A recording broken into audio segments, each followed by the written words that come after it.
Today I'd like to talk about the October roadmap for the Elder Scrolls Online. So let's go ahead and hop right into it.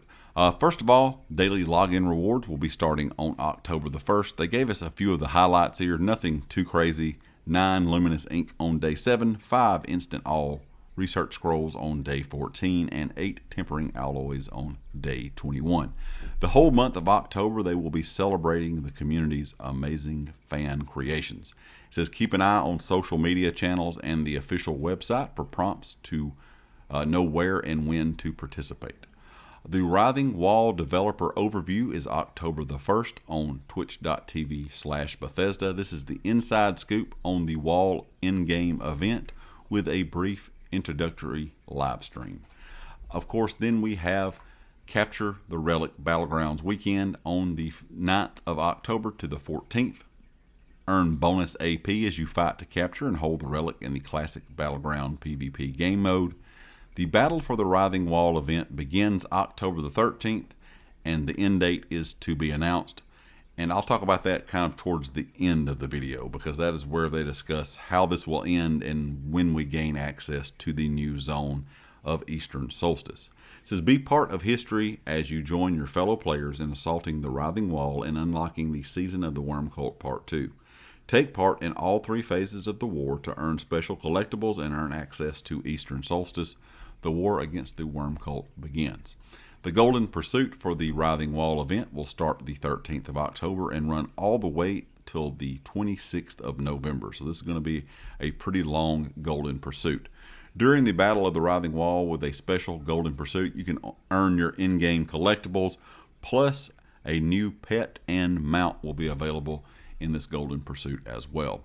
They will have a live stream for the Writhing Wall event on the 13th of October. The ESO community team and special guest on twitch.tv/Bethesda, and there will also be drops live those days, so you'll be able to get your drops, so make sure that your account is linked.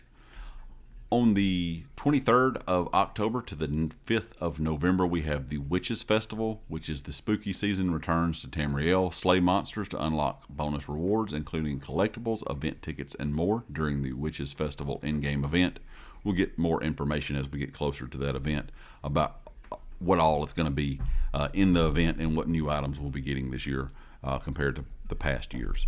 The Season of the Worm Cult Part 2 and Update 48 launches on PC and Mac on the 27th of October. So if you're a console player like myself, it'll be sometime in November before we get this update. It's usually 2 or 3 weeks after the PC launch. We'll have to wait and see on that exact date. But it says ESO's final major update for 2025 arrives, introducing the Eastern Solstice region. The Season of the Worm Cult Part 2 story and base game addition and fixes. But here's the kind of interesting part. It says, don't forget you can access the new region and storyline only after the wall has fallen. So you might not be able to access those until later in the year. And I thought that was kind of interesting. I did not expect Update 48 to launch on the 27th of October and the wall could still be up. So you could have the update on PC and Mac and still not be able to access the new region and storyline, because it says you only can access them after the fall of the Writhing Wall, which might not happen until later in the year. And that was not what I was expecting when I read that. When I saw that it said to be announced on the end date, I just assumed it was going to be, a couple days that this lasted and it was over. But having 3 different phases, I don't know if these phases are going to be a kind of a timed thing where we get one phase 1 week, one phase the next, one phase the 3rd week. I don't know how this is going to work. This is kind of my speculation from reading all this. But I did find it interesting that they said that it might not happen until later in the year. Later in the year could be anytime. That sounds like later in the year, which could mean December. I do not think the wall is going to stay up that long, but I am going to be very interested to see how long this takes. Because like I said, to kind of begin with, I was assuming this was, kind of the thing they built up, like it was going to be a race between the different servers, and it was going to be something that lasted a couple days, and it was going to be over before Update 48 launched.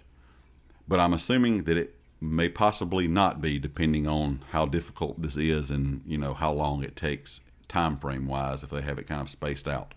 So we'll have to wait and see. Maybe we'll learn some more information on the 1st of October during that live stream. But that was one of the most interesting things out of all this, was that it might not happen until later in the year. I found that kind of surprising. I wasn't expecting that when I read these patch notes before I did the commentary here. So that one's a pretty neat one.